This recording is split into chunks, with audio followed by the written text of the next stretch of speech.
കല്യാണങ്ങൾ, നമ്മുടെ നാട്ടിൽ നടക്കുന്ന കല്യാണങ്ങൾ ആഭാസകരമായി കൊണ്ടിരിക്കുകയാണ്. പറയാതെ വയ്യ.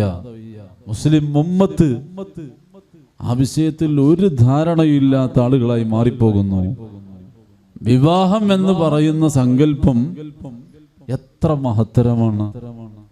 ഒരു കുടുംബജീവിതത്തിന്റെ തുടക്കല്ലേ. നമ്മളൊക്കെ ഈ മഹല്ലറത്തുൽ ബദരിയിൽ വന്നിരിക്കുന്ന എന്താ അറിയുങ്ങൾ, ഈ മക്കളൊക്കെ അവിടെ വന്നിരിക്കാനുള്ള കാരണം എന്താ? അവരെ മാതാപിതാക്കളൊക്കെ നല്ല മനുഷ്യന്മാരാണ്. മാതാപിതാക്കൾ നന്നായതുകൊണ്ടാണ്. അടുത്തൊരു തലമുറ എന്താകുമെന്ന് ഇന്നാ ലില്ലാഹി വ ഇന്നാ ഇലൈഹി റാജിഊൻ. കാരണം ഹറാമിലാണ് തുടക്കം തന്നെ. ഹറാമിലാണ് തുടക്കം തന്നെ. വിവാഹത്തിന്റെ ആരംഭം മുതൽ നിക്കാഹിന്റെ മുമ്പ് തന്നെ ഹറാമിന്റെ ആഘോഷങ്ങളാണ്.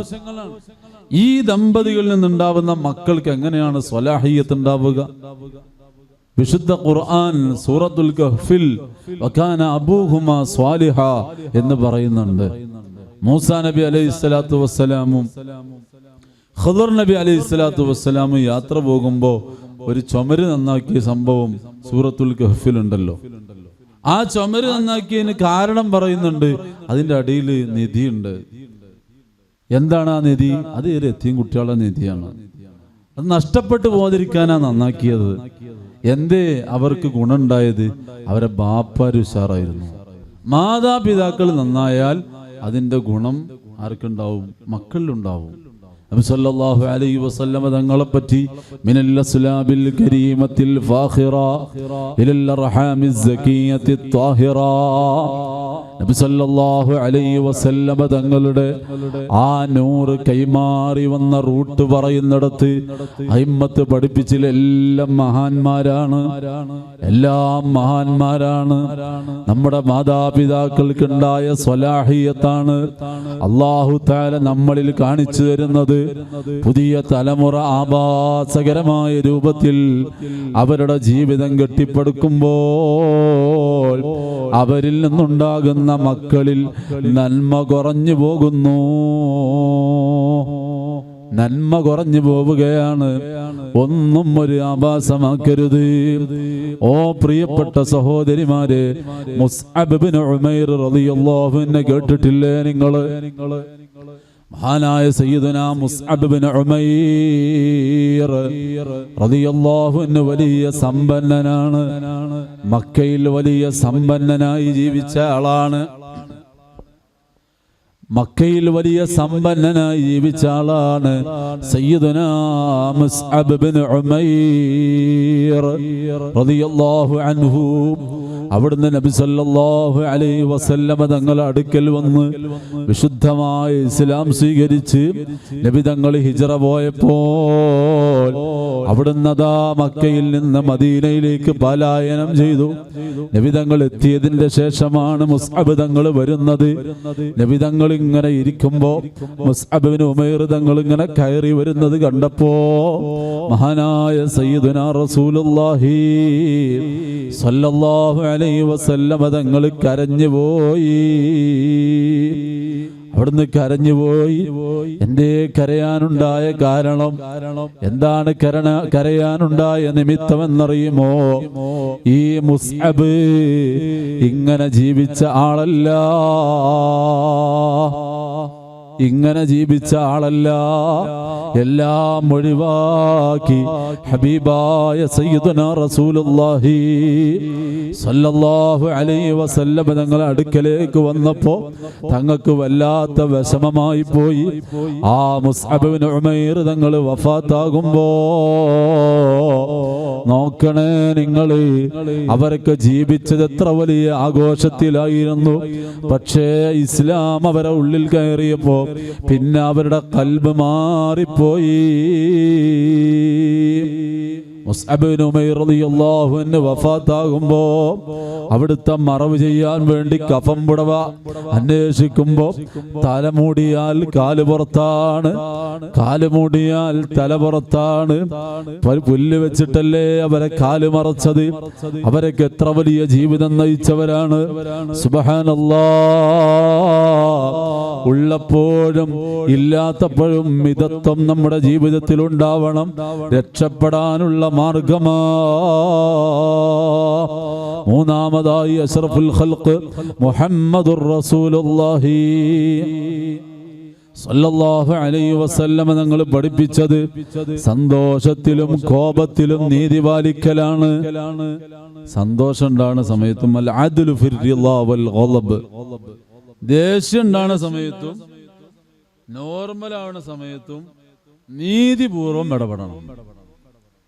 ആനായ അലി ഇബ്നു അബീ ത്വാലിബ് റളിയല്ലാഹു അൻഹു, അലി ഇബ്നു അബീ ത്വാലിബ് റളിയല്ലാഹു അൻഹു ഖൈബർ യുദ്ധത്തിലാണെന്ന് ചരിത്രകാരന്മാർക്കിടയിൽ അഭിപ്രായമുണ്ട്. ഒരാളെ കൊല്ലാൻ വേണ്ടി പിന്നാലെ കൂടി, യുദ്ധത്തിലാണ്.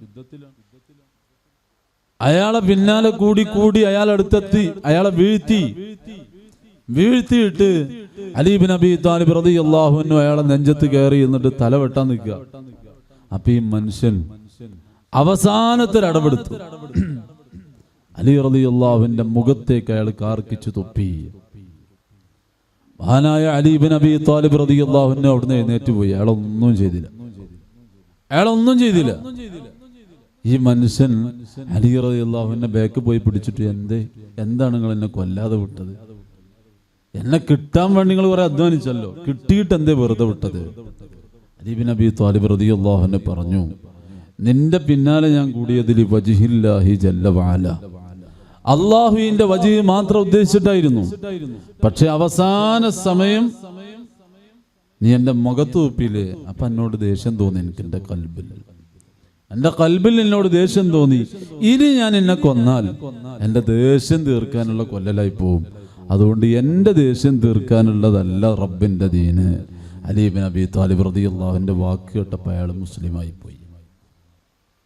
ദേഷ്യം പിടിക്കുന്ന സമയത്ത് ചില ആൾക്കാർ വീട്ടിലൊക്കെ അല്ലേ, ചില ആൾക്കാർക്ക് പിരാന്തായാൽ പെരിയിൽ പുതിയ പാത്രം വാങ്ങേണ്ടി വരും, ഗ്ലാസ് വാങ്ങേണ്ടി വരും. എന്തൊക്കെ സംഭവിക്കാന്നറിയില്ല. ദേഷ്യം പിടിച്ചാൽ, ദേഷ്യം നിന്നിട്ട് ദേഷ്യം പിടിക്കുകയാണെങ്കിൽ ഇരിക്കണം. അപ്പൊ എന്താ, ദേഷ്യം ഒന്നും അടങ്ങും. ഞാൻ ഇവിടുന്ന് നീച്ചാണ്ടല്ലോ എന്ന് പറയില്ലേ, നീച്ചാ പ്രശ്നമാണ്. ഇരിക്ക വേണ്ടി ഇരുന്നിട്ട് ദേഷ്യം പിടിക്കുകയാണെങ്കിൽ അവിടെ നിന്ന് കിടക്കണം. അപ്പൊ ദേഷ്യം കുറച്ചൊക്കെ കടന്നു പോകും. ദേഷ്യത്തിന്റെ പുറത്ത് എന്തെങ്കിലുമൊക്കെ ചെയ്താൽ തിരിച്ചെടുക്കാൻ കഴിയുമോ?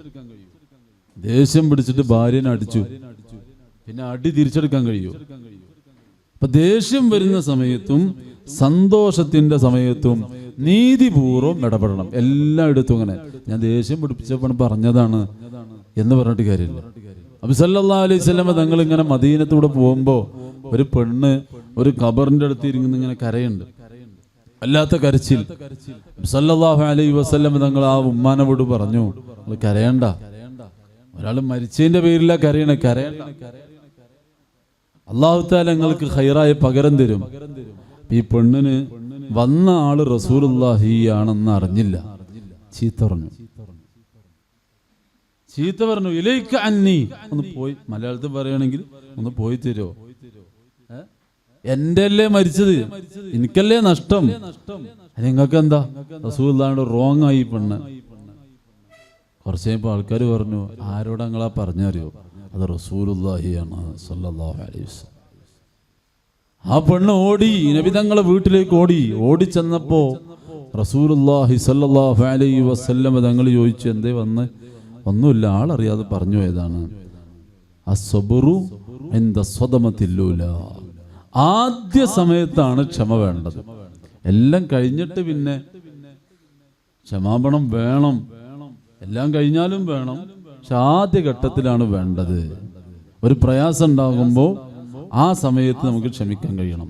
ദേഷ്യം ഉണ്ടാവുന്ന സമയത്ത് ഖളാ ചെയ്യാൻ പാടില്ല എന്ന് ഫിഖിന്റെ ഗ്രന്ഥങ്ങളിൽ കാണാം, അല്ലേ? ദേഷ്യം പിടിക്കണ സമയത്ത് ഖാദി ഹുക്മ പറഞ്ഞാൽ ചിലപ്പോൾ ദേഷ്യത്തിനനുസരിച്ച് കാരണം ഹുക്മുണ്ടാവുക.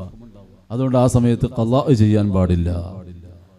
ദേഷ്യത്തെ നിയന്ത്രിക്കണം, ദേഷ്യത്തെ നിയന്ത്രിക്കാൻ കഴിയണം. ദേഷ്യപ്പെടാൻ നമ്മുടെ അടുത്ത് എന്താ ഉള്ളത്? ദേഷ്യപ്പെടാൻ നമ്മൾക്ക് എന്ത് യോഗ്യതയാണുള്ളത്? ഏത് സമയത്തും മരിച്ചു പോകാവുന്ന ഒരു മനുഷ്യൻ എങ്ങനെ ദേഷ്യപ്പെടുക? അല്ലാഹു തആല നമ്മളെ സ്വഭാവമൊക്കെ നന്നാക്കി തരുമാറാവട്ടെ.